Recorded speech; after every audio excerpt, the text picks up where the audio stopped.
हमनी के संस्कृति, हमनी के संस्कार सदा रहे हमनी के साथ। भारत के महान ग्रंथ और काव्य सब के संपूर्ण संकलन सब्सक्राइब करें तिलक।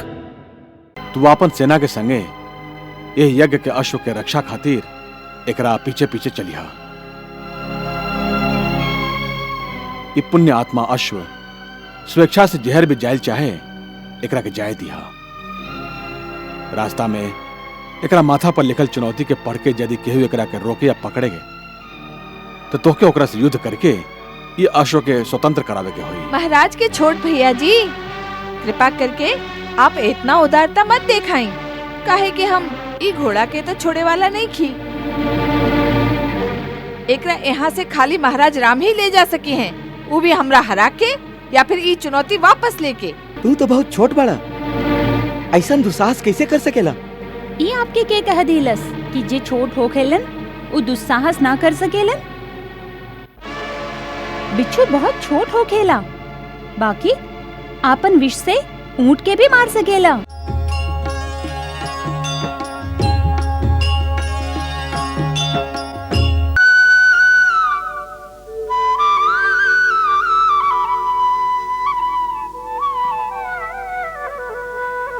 सोने की सिय को सबने सूने नयनों से देखा, आनंदोत्सव में भी मन पर खिंच गई दुख की रेखा, खिंच गई दुख की रेखा। वैदेही की कमी आज सबके मन को खलती है। यज्ञ हो रहा वेदी पर, हृदयों में अग्नि जलती है। स्वाहा ओम भूः स्वाहा ओम भुवः स्वाहा ओम सुवः स्वाहा ओम भूर्भुवस्सुवः स्वाहा।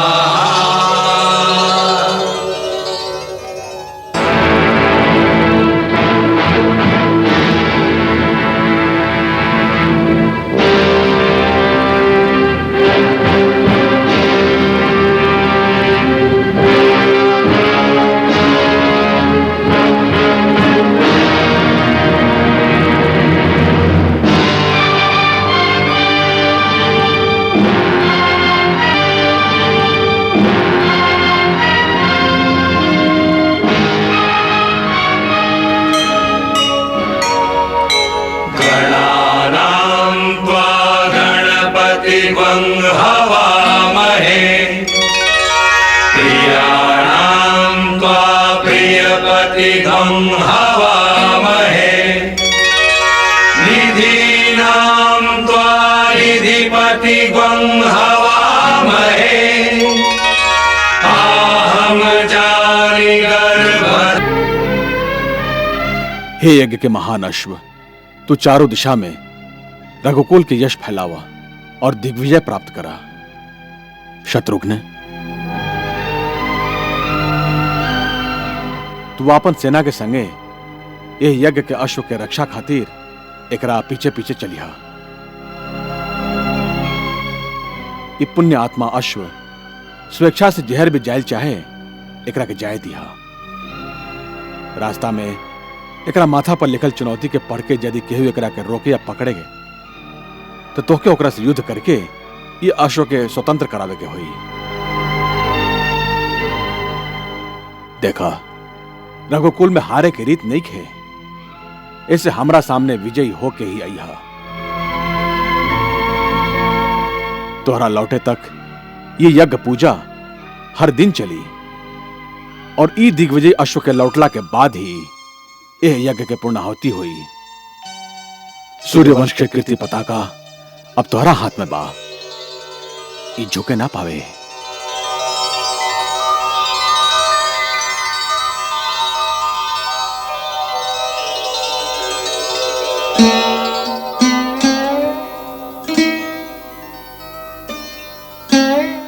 जा भगवान तुम्हारी रक्षा करें।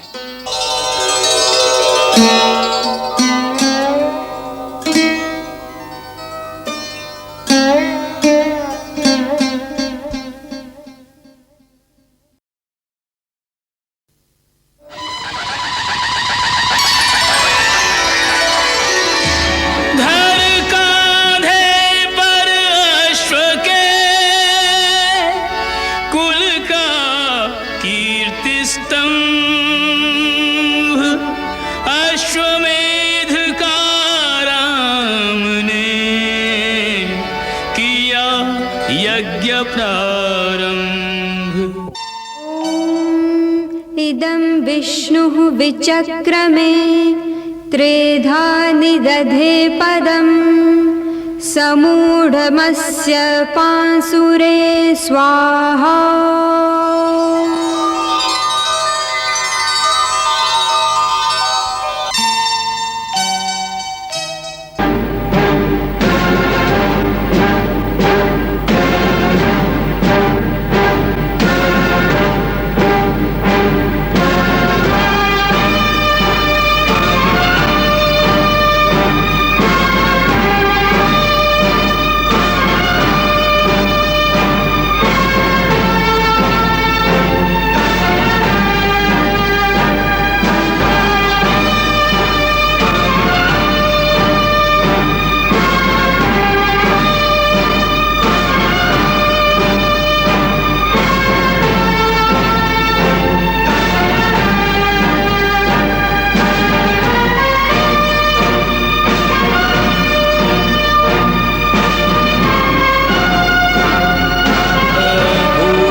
इदं प्रजापतये नमः।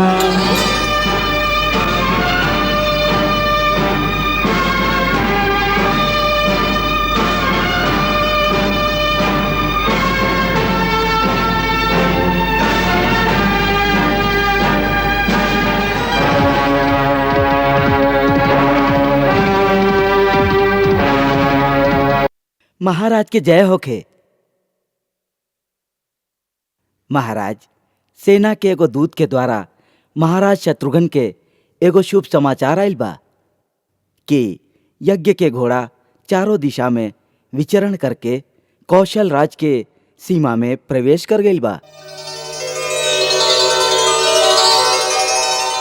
जरूर कुछ दिन में महाराज शत्रुघ्न आपके श्री चरण में उपस्थित हो जाई हैं। बहुत शुभ समाचार बा।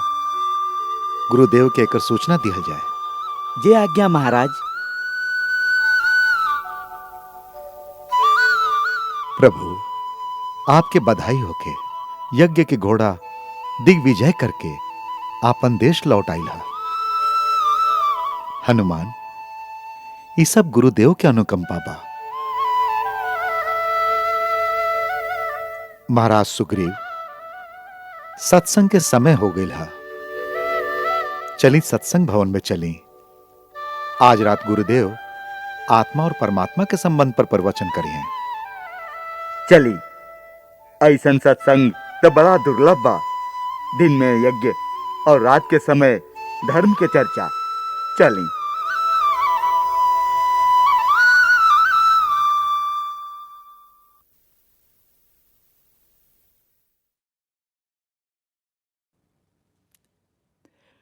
महाराज के जय होके। आज रात के यहीं में छावनी डाल देले हैं। भोरे यदि जल्दी प्रस्थान कैल जाए तो सांझ होके तक अयोध्या पहुंचल जा सकेला। अयोध्या? आप अयोध्या के नाम लेके जैसे कान में अमृत रस घोल देले हैं। कितना मोहिनी बा है नाम में। मन करता पंख लगा के अब ही वहां पहुंच जाई। वाल्मीकि आश्रम यहाँ पास में ही बा। अब तो अयोध्या पहुंच गई ई समझी।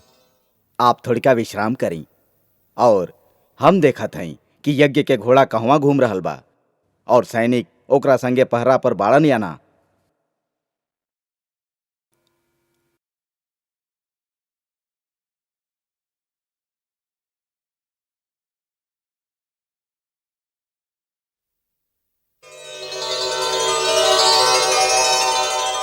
लब भैया वो देखा कितना सुंदर घोड़ा बा।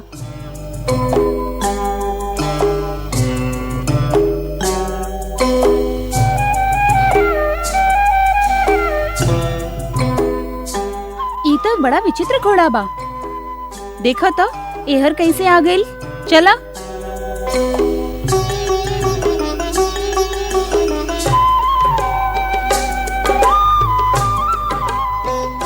देखा देखा लब भैया एकर माथा पर एगो सोना के तख्ती बा, ऊपर कुछ लिखल बा।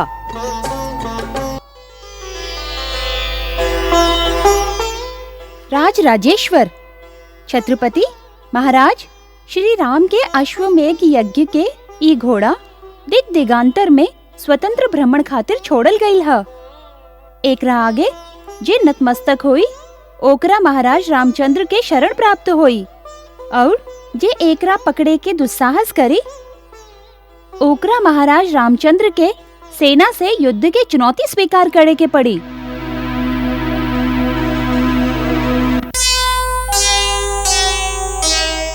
आहा, युद्ध के चुनौती बा, तब तो हमके एकरा स्वीकार करे के ही पड़ी। हम एकरा पकड़त हई। का करतारा लब? महाराज राम के चुनौती स्वीकार करत हई। बाकी भैया हमके एकरा से का लाभ? गुरुदेव कहेलन जे सच्चा क्षत्रिय होला ओकरा तो हर युद्ध के चुनौती स्वीकार करे के ही पड़ेला। यह क्षत्रिय धर्म बा। हम तो क्षत्रिय पुत्र हैं और ये घोड़ा भी आपन माथा पर युद्ध के ललकार लेके घूम रहल है। हम एकरा स्वीकार करत हई। और ऐसे भी ई तो बहुत अच्छा अवसर आ गई हाथ में।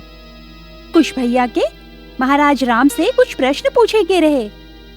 जब महाराज राम युद्ध खातिर आई हैं, तो कुश भैया उनका से प्रश्न भी पूछ ली हैं। महाराज रामचंद्र स्वयं तो ना आई है, उनकर सेना आई और हमार चटनी बना दे। लव भैया एकरा छोड़ दी, हमके अपन प्राण नहीं के गवावे के। अरे लव के होकर के तोहार चटनी बना सकेला। डेरा मत, आवे दे जेकरा भी आवे के बा। चलो हम ही घोड़ा के आश्रम में ले जाके बांध देते हैं। चलो।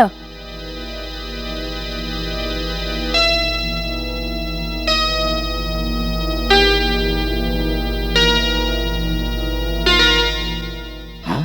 ये घोड़ा कहवा चल गई पता ना। अब ही ते में रहा। अरे भैया खोजो ओकरा, वो तो यज्ञ के घोड़ा बा। वो देखा कुछ लइकन ओकरा संगे खेलत तारन। अरे खेलत नहीं खान, वो तो ले जाता रहा ओकरा। रोका उनका, जल्दी करा, रोका। देखा देखा आ गई सेना, घोड़ा के छोड़ दो। चुप, डरपोक कहीं के। लव तो अपना संगे संगे हम लोगों के भी प्राण गवाई। चलो भागा, ना तो सैनिक पकड़ ली हैं। चलो चलो चलो चलो जल्दी करा, भागा। ए बचवा, छोड़ दो घोड़ा। कहाँ ले जाता रहा एकरा? आपन घरे हम एकरा पकड़ ले हैं। ये खेले के खिलौना ना है बचवा, ये महाराज के यज्ञ के घोड़ा है। एकरा पकड़े के अर्थ तू नहीं खा जानत? हाँ जानत है, तबे तो पकड़ ले हैं।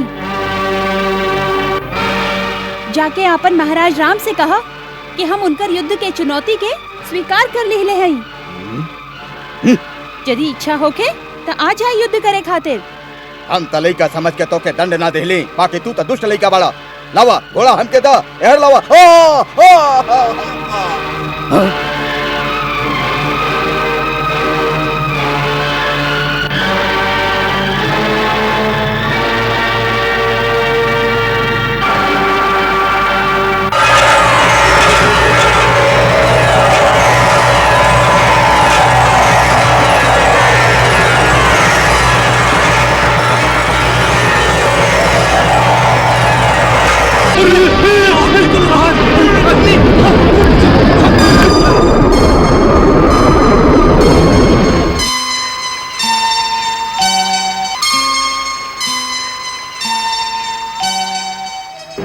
का कहता रहा? एगो कुमार से डरा के हमार हृष्ट पुष्ट सेनानी धुन दबा के भाग गईलन है। सेनापति जी, ऊ मुनि कुमार साधारण नहीं खन, ऊ तो स्वयं एगो आंधी दिखाई देलन, सांप जैसन पुकारेलन। आप तुरंते महाराज के सूचित कर दी। लाज ना आई महाराज के सूचना देवे में? ये एगो छोटा सा लड़का हमार सेना के भगा के घोड़ा छीन लेलस। चला हम देखत हई ऐसन कौन सांप बाऊ। कुछ भैया, हम लव भैया के बहुत समझौली कि घोड़ा के छोड़ द, लेकिन वो ना मन ले और जेकर हमके डर रहल उहे भइल। सेना आके ओकरा घेर लेलस। फिर का भइल? फिर हम लोग के ना मालूम, हम तो डर के मारे भाग आईली। बड़ा डरपोक बाड़ा तू लोग। चला हमके दिखावा, कहवा बाला? नाना, हम लोग ना आए। सैनिक लोग हम लोगन की चटनी बना दी है। हमार कर्तव्य रहे कि हम आपके बता दी कि आपके छोटन भैया विपत्ति में बाड़न, से हमार कर्तव्य पूरा भइल। अच्छा बाबा, हमके ये तो बतावा कि लव बा कहवा? आश्रम के पीछे वाला घना बन के ओ तरफ जो बड़का मैदान बा ना, ओहे पर बा, सैनिकन से घेराइल। यदि अबले वहाँ होई तब ना। लव तो अब तक ओहवे होई, बाकी सैनिक ओहवा ना हुई हैं। तू लोग लव के ना जाने ला। अच्छा, हम जा रहल हैं। देखा, गुरुदेव आश्रम में तो है ना। आश्रम के लोग बेकार ही चिंता करी हैं। ऐसे आश्रम में केकरो बताइहा मत। यदि तू मारल गईला या पकड़ल गईला तबो ना बताई। भैया, अपन ये छोट सा माथा के इतना दूर तक सोच के कष्ट मत द। गुरुदेव के आशीर्वाद एगो कवच के लेखा हमार रक्षा करेला। ऐसे ऐसन स्थिति तो कबो ना आई।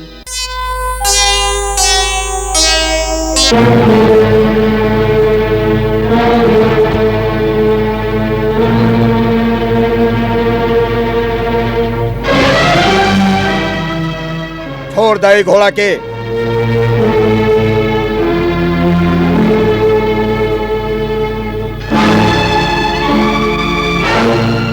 हम फिर कहत हैं बालक, आपन माई के निपुता मत बनावा। छोड़ दे हमार घोड़ा के। हम बेकार में तोहार हत्या ना कई चाहत हैं। और हम तोह से कहत हैं कि हम बेकार तोहरा से लड़ल ना चाहिला। भेज दो आपन महाराज रामचंद्र के, उनके से हमरा युद्ध करे के बा। मूर्ख बालक, बंद करी बेकार के बात। हम अंतिम बार पूछत हैं, तू घोड़ा देबे या अपन प्राण? दोनों में से कुछ ना देब। ता फिर हम दोनों ही लेब। अब हमके बाल हत्या के केहू दोष न देवे। ये बालक निश्चय ही बंद करे के लायक बा। तोहार माता पिता हमके क्षमा करस। अरे, दोष से पहले ही क्षमा मांग रहल है। सेनापति जी, पहले बाल हत्या तो कर ली ही।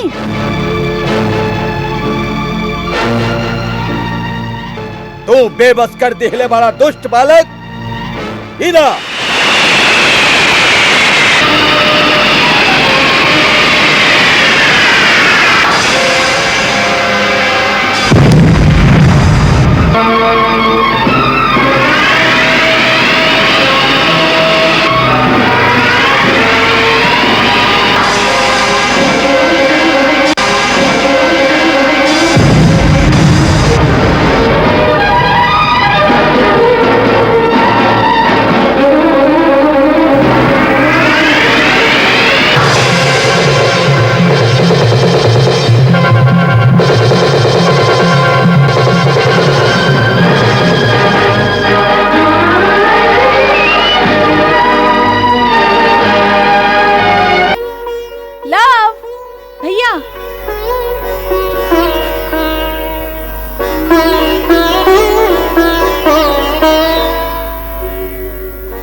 वाह, कैसे भगा दिहला तू सब लोगन के।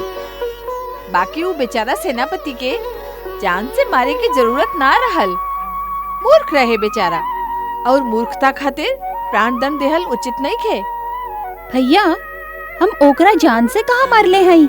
हम तो ओकरा बेहोश कर दिहले हई। पड़ल रही 4-5 दिन बेहोशी में।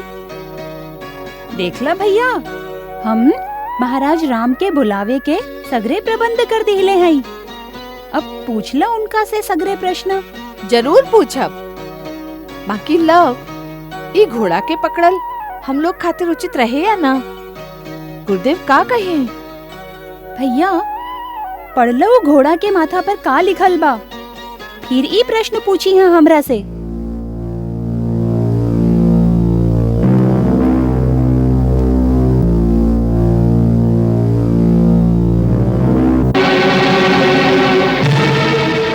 का कहता रहा? सेनापति कालजीत घायल हो गेलन? जी महाराज।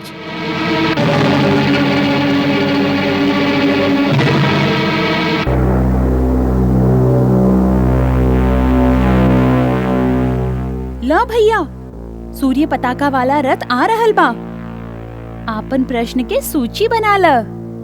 जरा आवे तो द महाराज के।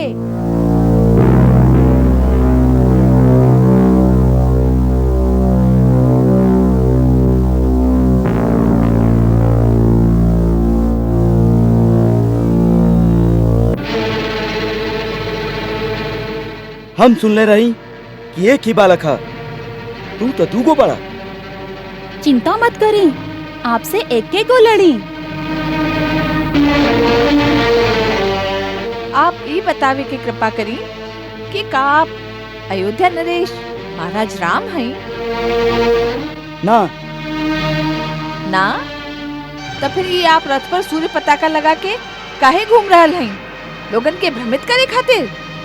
ना, ई सूर्य पताका हमार रथ पर ऐसे बा कि हम महाराज श्री राम के छोट भाई शत्रुघ्न हैं। कुछ भैया ये छोट भाई बाड़न, इनका हमरे हवाले कर दी। तू देखे में तो अच्छा और सभ्य बालक दिखाता रहा, फिर हमारे यज्ञ के घोड़ा तू काहे पकड़ लीला? आपके बड़का भैया के कहे पर। मतलब? वो घोड़ा के माथा पर लिखले बाड़न न कि एकरा पकड़ा तो हमार सेना से युद्ध के चुनौती स्वीकार कर। ऐसे हम उनका संगे युद्ध करे खातिर ही घोड़ा पकड़ ले हैं, उनकर छोट भाई से ना। आप जाई और उनका हमार संदेश दी कि हम उनकर युद्ध के चुनौती स्वीकार कर ले हैं। ऐसे आ जाए रणभूमि में।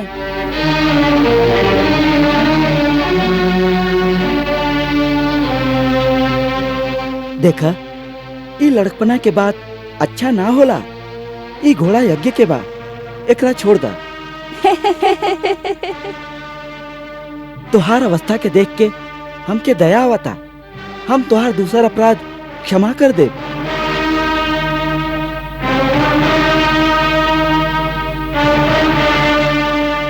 महाराज के छोट भैया जी, कृपा करके आप इतना उदारता मत दिखाएं, काहे कि हम ई घोड़ा के तो छोड़े वाला नहीं खी। एकरा यहाँ से खाली महाराज राम ही ले जा सकी हैं, वो भी हमरा हरा के या फिर ई चुनौती वापस लेके। ई का बेकार के बात बा? महाराज राम तोहरा खातिर यहाँ कैसे आ सकेलन? तब फिर ई घोड़ा भी वहाँ से ना जाई। लइकन, तू नहीं खजानत कि तू ही का कर रहल बाड़ा। घोड़ा ना देवे के परिणाम बहुत भयंकर हो सकेला। हम के शक्ति के प्रयोग करे पर बेबस मत करा। हम बेबस कहाँ कर रहल हैं? आपके शक्ति आपके वश में नहीं खेलागत, बार बार उभर आवेला। ऐसे शक्ति के प्रयोग करिए ली ही, ना तो धनुष उठौले उठौले हाथ थक जाई। बस उपहास बहुत हो गई, घोड़ा छोड़ दा, ना तो हम बाण चला दे। चला के दिखाई तो सही, चलावे भी आवेला कि ना। देखत हई आपके गुरुदेव आपके कैसन सिखाइले बाड़न, फिर हमहू दिखाई कि हमार गुरुदेव हमके का सिखाइले बाड़न। अंतिम बार पूछा था, घोड़ा छोड़त पड़ा ना।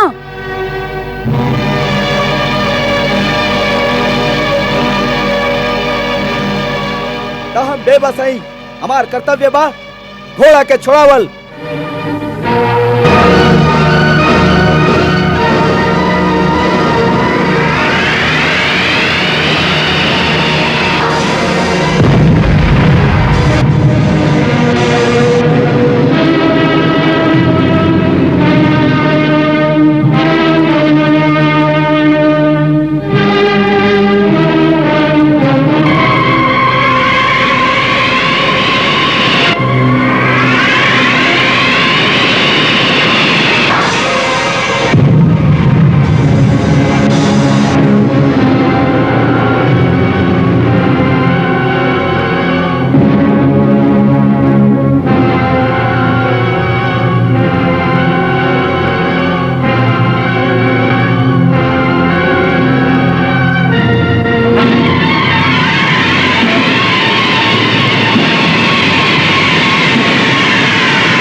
शिष्य रिपुसूदन समझ न पाता है, समझ न पाता है।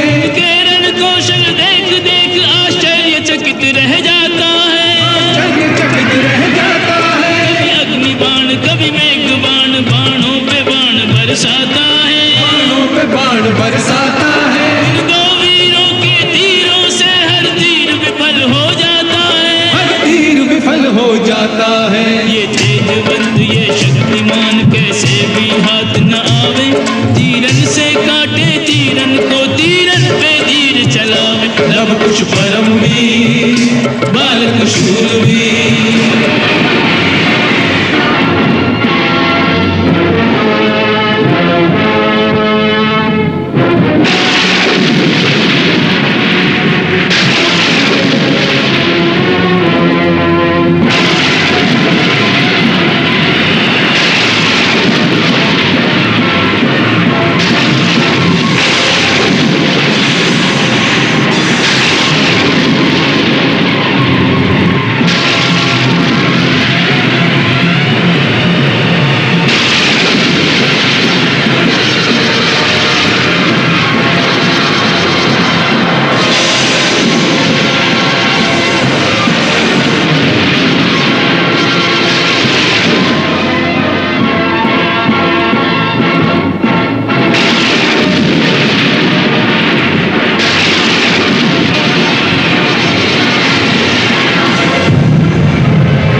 का कहा तारा के घायल कैला सा शत्रुघ्न के भैया?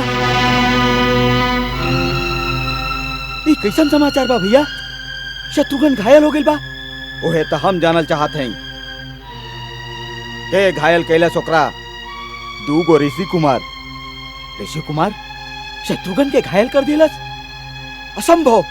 बाकी सांच बा ऊ दोनों कोनो चमत्कारी बालक बाड़न। वो घोड़ा के पकड़ लेलन और बार बार कहतारन कि महाराज श्री राम के युद्ध खातिर भेजा। सेनापति कालजीत युद्ध में मूर्छित हो गईलन और राजा शत्रुघ्न बुरा तरह घायल हो गईलन। हम भैया से का कहब? दूगो लेकर हमार सेना के हरा दिलन।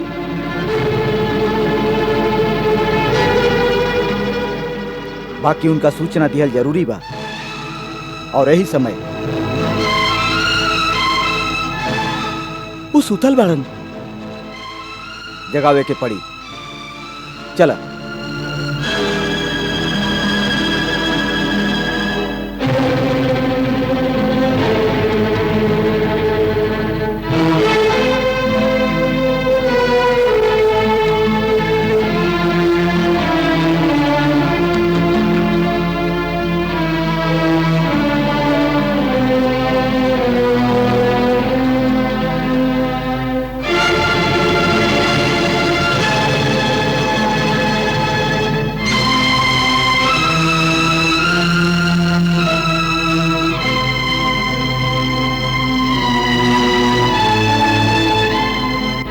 कुशल तबा कोनो जरूरी सूचना लेके आयल बाड़ा?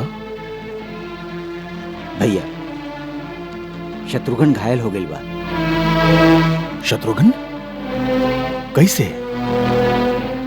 युद्ध में। युद्ध में?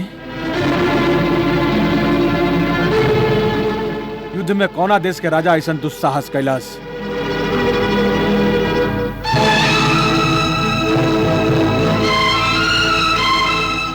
बाकी काल ते सूचना आयल रहे कि यज्ञ के घोड़ा कौशल देश के सीमा में प्रवेश कर चुकल बा। फिर हमरा राज्य में क्यों ओकरा के रोकलस? दूगो लइका। दूगो ला का? दूगो लइका? जी महाराज, दूत के कहना बा कि दूगो तेजस्वी लइका जे ऋषि कुमार लागेलन वो घोड़ा के पकड़ ले बाड़न और कहले बाड़न हमके महाराज राम के चुनौती स्वीकार बा। उनका से कहा हम लोग से युद्ध करे आवे। सेनापति के मूर्छित हो गेला के बाद शत्रुघ्न स्वयं युद्ध करे गेलन तो बुरा तरह से घायल हो गेलन। बड़ा अचरज के बात है। ऐसा दो गो लड़का के हो सकेलन जो शत्रुघ्न जैसे धनुर्धारी के हरा दे।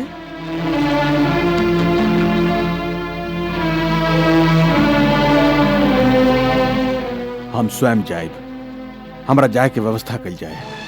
क्षमा करें भैया, हम लोग के रहते आपके स्वयं जाए के का जरूरत बा। अपन लक्ष्मण पर भरोसा रखी।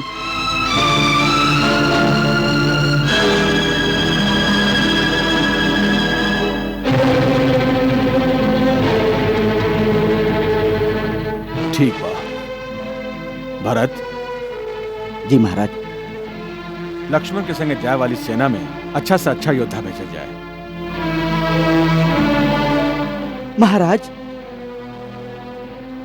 दू को बालक से युद्ध करे खातिर लक्ष्मण सेना लेके जाई।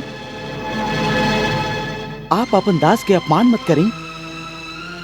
ना लक्ष्मण, हमारे विचार बिल्कुल ना रहे। हम सोचत रहली कि वो दोनों बालक साधारण ना हो सकलन।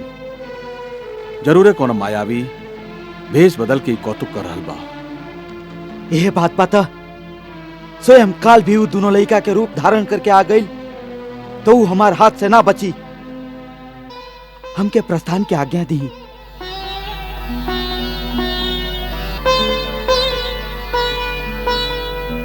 जा, हमारा आशीर्वाद तोहरा संगे बा।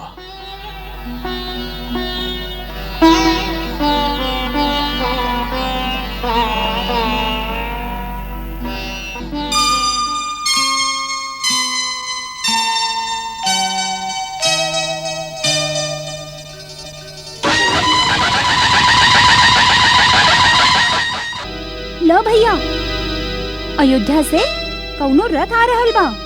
तो एहमे जरूर महाराज राम हुई हैं।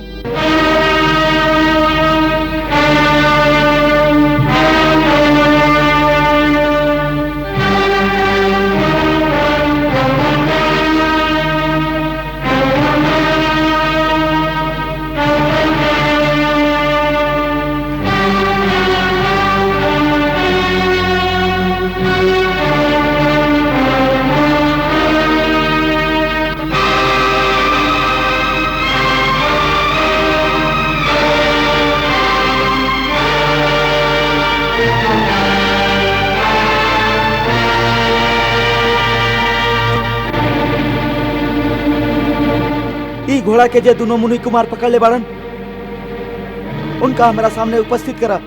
कहवा बाड़न?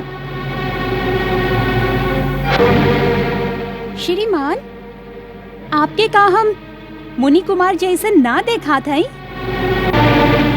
तू तो बहुत छोट बाड़ा, ऐसा दुस्साहस कैसे कर सकेला? ये आपके के कह दिलस कि जे छोट हो खेलन वो दुस्साहस ना कर सकेलन। बिच्छू बहुत छोट हो खेला, बाकी आपन विष से ऊंट के भी मार सकेला। छोट सा अंकुश भी बड़ा मतवाला हाथी के सीधा कर देला। और छोट सा मंत्र भगवान के वश में कर ले बेला। बहुत बेकार के बात करेला। हम जे पूछा थे वो कर उत्तर दा। पहले आप हमारे प्रश्न के उत्तर दी ही। का आप अयोध्या नरेश महाराज राम हैं? ना, हम उनका छोट भाई लक्ष्मण हैं। भैया, फिर धोखा हो गई। का आपके महाराज राम हम लोग के सामने आवे से डरालन? का बकवास करता रहा? क्रोध मत करिए श्रीमान।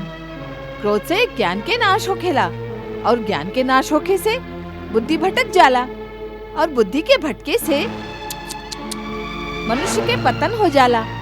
हम हिवा ऋषि मुनि के प्रवचन सुने ना आयल हैं। मुनि लोग के पास आईबा तो उपदेश ही मिली, ओसे आपके हित भी हुई। हमार हित के चिंता मत करा। हम कहते हैं वो दोनों अपराधी के हमरा सामने उपस्थित करा। ये हमार महाराज के यज्ञ के घोड़ा पकड़े के दुस्साहस के लिए बाड़न। हम उनका दंड देवे आयल हैं। दोनों अपराधी आपके सेवा में उपस्थित बाड़न। आप दंड निर्धारित करें।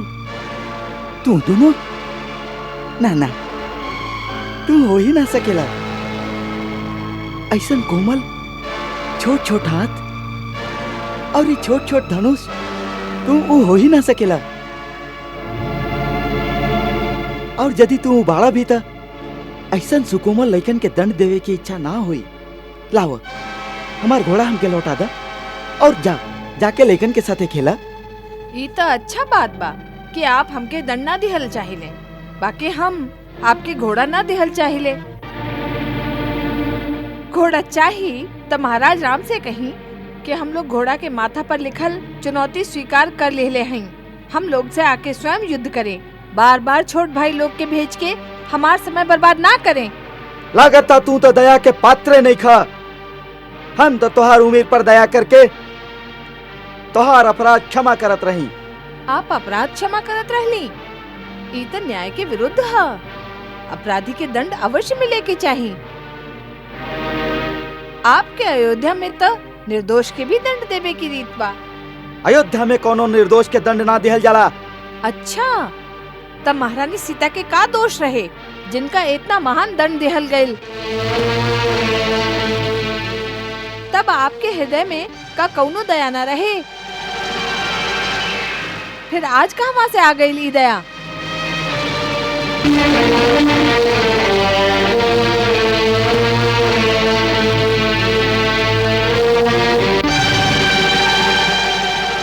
के बाड़ा तू लोग? अपराधी जे अयोध्यापति के यज्ञ के घोड़ा पकड़े के दुस्साहस कैले बाड़न।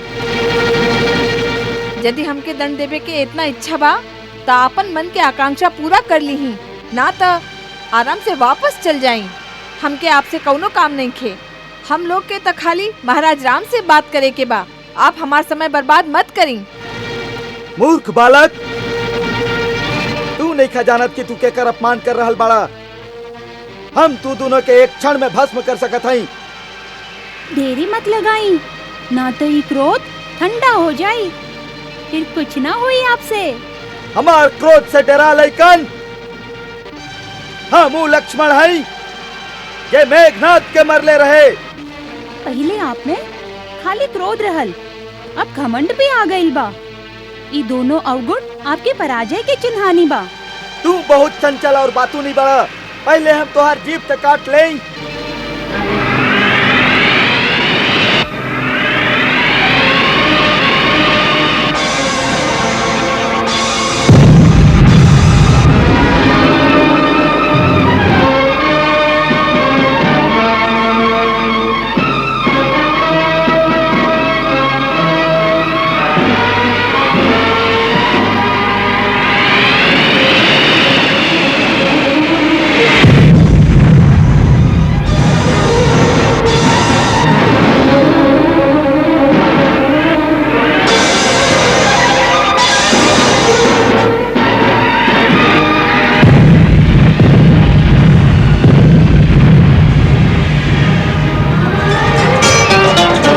छिड़ा संग्राम, छिड़ा संग्राम, छिड़ा संग्राम, छिड़ा संग्राम। वीर तो केवल युद्ध ही जाने, ना जाने परिणाम। छिड़ा संग्राम, छिड़ा संग्राम। अतुलित बलशाली लक्ष्मण बलवीर है, लव कुश के तरकश में अक्षुण तीर है। लक्ष्मण लव कुश रघुकुल की संतान है, पर अपने संबंधों से अनजान है। तीर न देखे रिश्ते नाते, करते अपना काम। छिड़ा संग्राम, छिड़ा संग्राम, छिड़ा संग्राम, छिड़ा संग्राम।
लक्ष्मण भी घायल हो गए।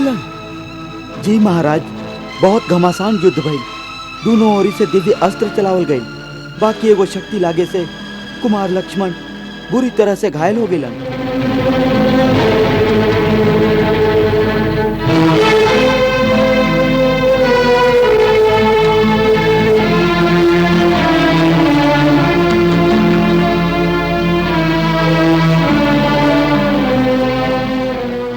प्रभु,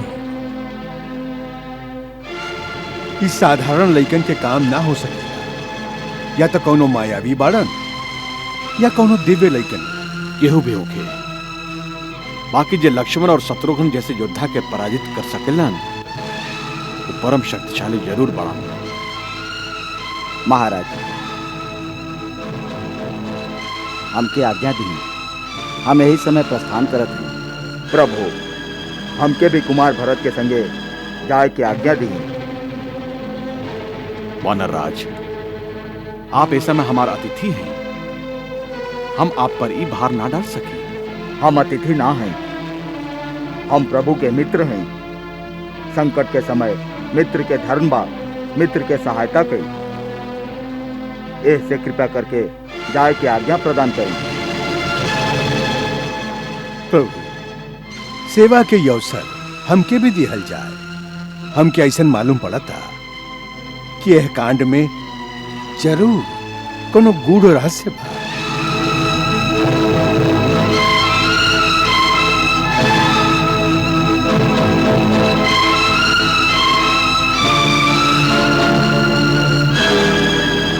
अच्छा बात है, आप तीनों जाएं।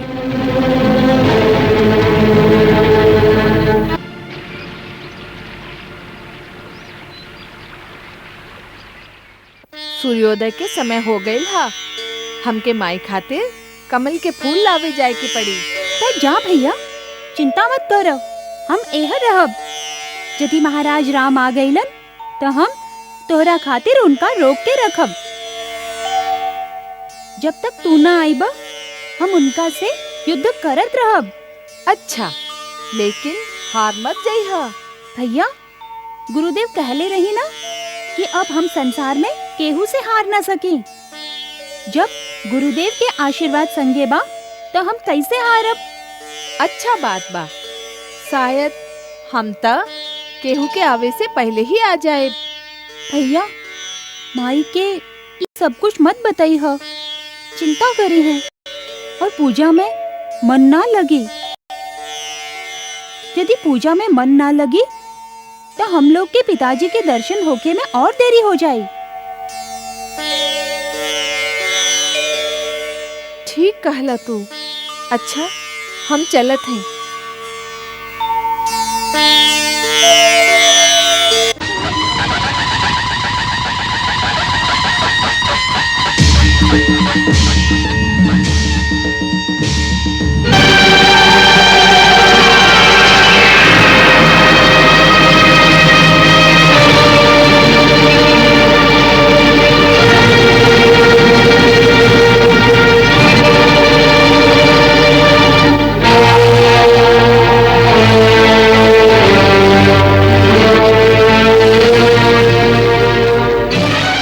सुंदर लेकन, तू यज्ञ के घोड़ा पकड़ ले बाड़ा।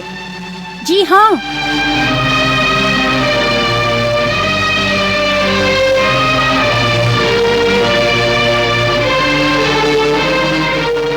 बाकी हम तो सुन ले रहे कि तू लोग दो गोले का बाड़ा। आप बिल्कुल ठीक सुन ले रही, हम दोनों भाई हैं।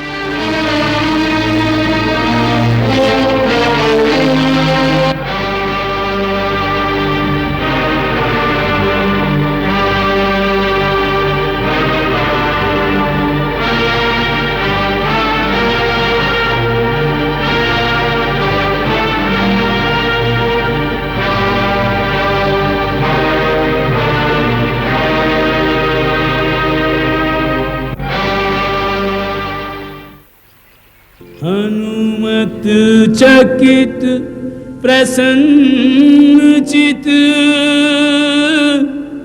लखिए रूप अनूप जैसे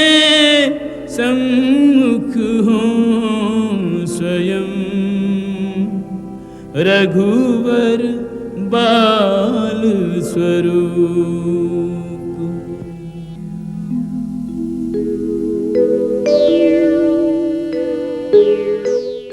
यदि हम श्री राम के अनन्य सेवक हैं, यदि हमार भक्ति एगो लइका के लेखा निर्मल बा, त हमके ई दोनों के माता पिता के दर्शन होखे।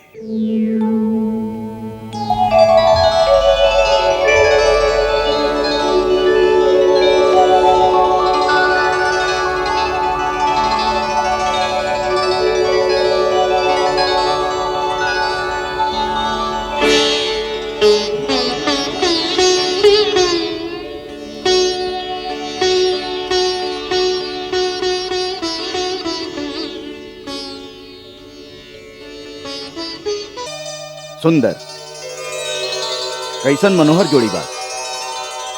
आप लोग केकर पुत्र हैं? जे युद्ध भूमि में ठाड़ होखेलन, उनकर परिचय खाली उनकर धनुष होखेला, उनकर बाण बतावेला उनकर पता। हाँ, आप ई बतावे की कृपा करी कि का आप महाराज राम हैं? ना, हम उनकर दास हैं, भरत।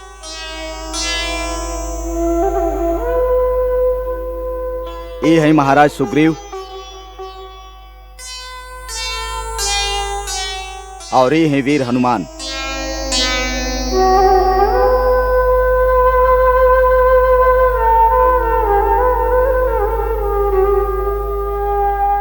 श्रीमान भरत, गुरुदेव के कहला के अनुसार आपके भक्ति सचमुच वंदनीय बा। हम ओकरा खातिर आपके प्रणाम करत हैं।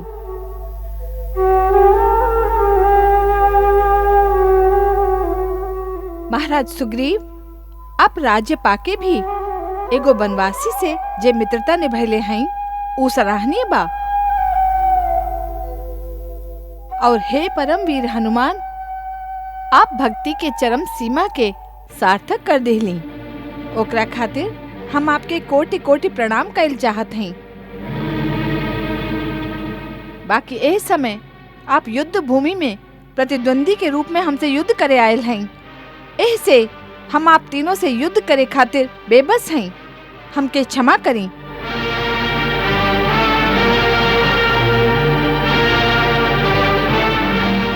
हम तो अभियो यह कहब कि आप लोग लौट जाएं और महाराज राम के भेजी।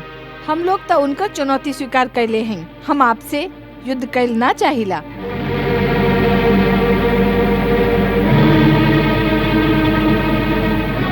हमहू आपसे युद्ध कैल ना चाहिला। बहुत अच्छा बात बा, आप जाएं। हम आपके कुछ ना कहब। परंतु हम श्री राम प्रभु के दास हैं। वहाँ के आज्ञा से यज्ञ के घोड़ा लेवे आयल हैं। ऐसे घोड़ा ले बिना तो हम जा ना सकी। हम तो कहत हैं घोड़ा के संगे आपके भी साथ ले चली।